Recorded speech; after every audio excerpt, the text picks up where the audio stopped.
Anybody figure it out? Could you please tell everyone who is watching at home how you're replacing that with 1? What says you can do that? The first Pythagorean identity.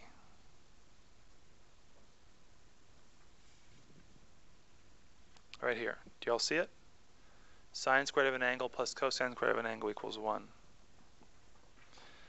That's great. Can we make this more simple now? You can.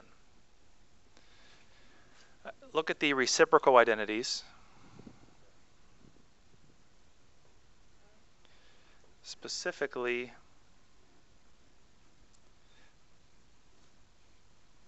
this one right here.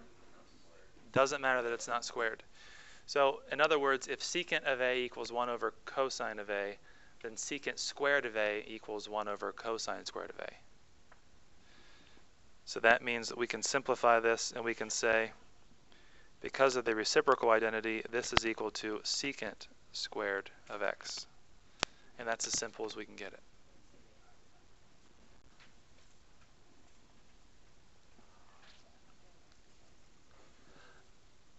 I know that you're all capable of doing this, but I also know there's a wall there you have to get over.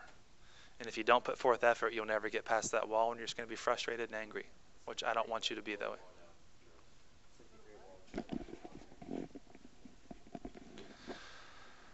Number 3,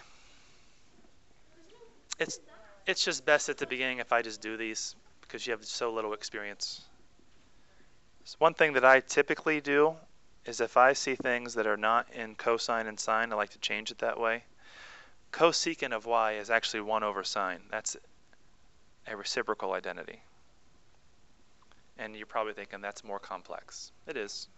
It is. Yeah, sometimes you have to make it more complex to get it more simple.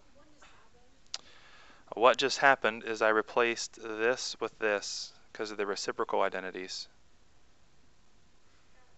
Right here. You can change the first one, but I'm choosing not to. You'll see where I'm going here, I think. Then, if I multiply those together, multiplying a whole number times a fraction, I'm going to get cosine of y over sine of y.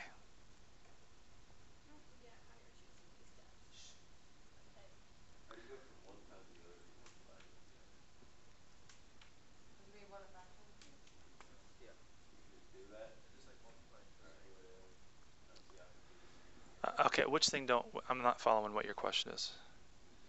Line 1, 2, or 3? So step 1 equals step 3. Yeah. I don't get how that's possible. Do you get how step 1 goes to step 2? Yeah. Do you get how step 2 goes to step 3? Yeah. There you go. But That's why we do one step at a time. Multiply two things together, you get the same answer as if you divide them. Because it's cosine y times 1 divided by sine.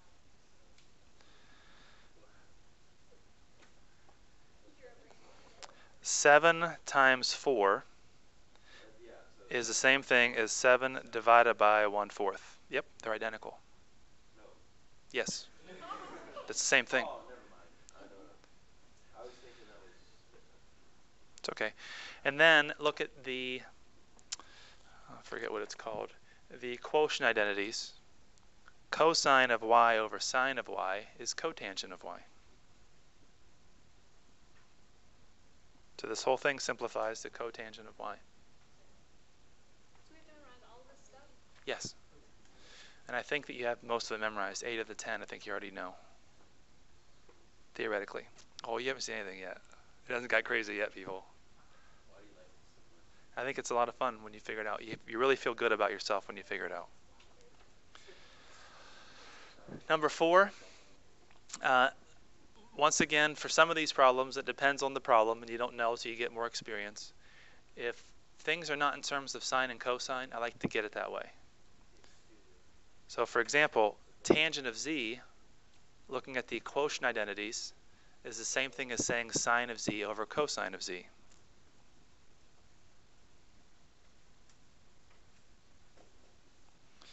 And this bottom, sine of z, stays the same. anytime you have a complex fraction, I do mean anytime, you want to make it so it's not complex. So after you make the substitution, this is complex, let's make it more simple. Let's make sure that we all understand what this means. I like to take one step at a time.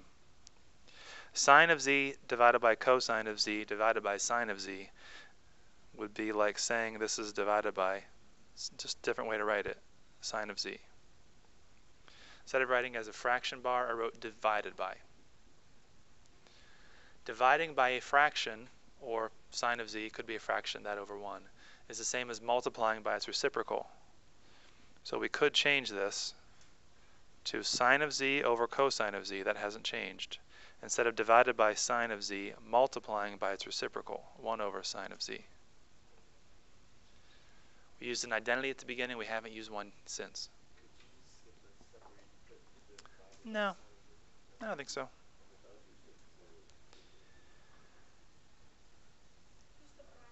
Cosecant is its reciprocal.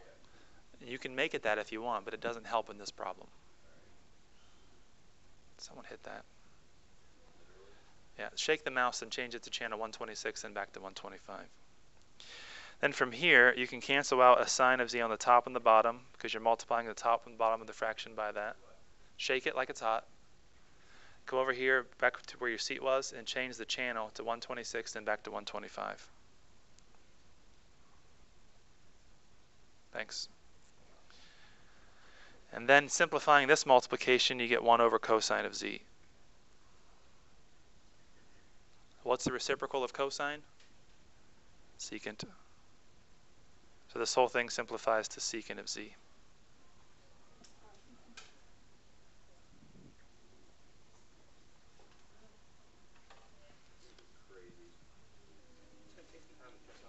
One more, and then I'll let you go. Tangent of A is the same as sine of A over cosine of A. That's a quotient identity.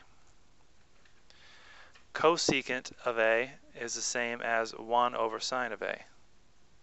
That's the reciprocal identity. Just like the last problem, notice how the signs cancel. So we have 1 over cosine of A, which is secant of A.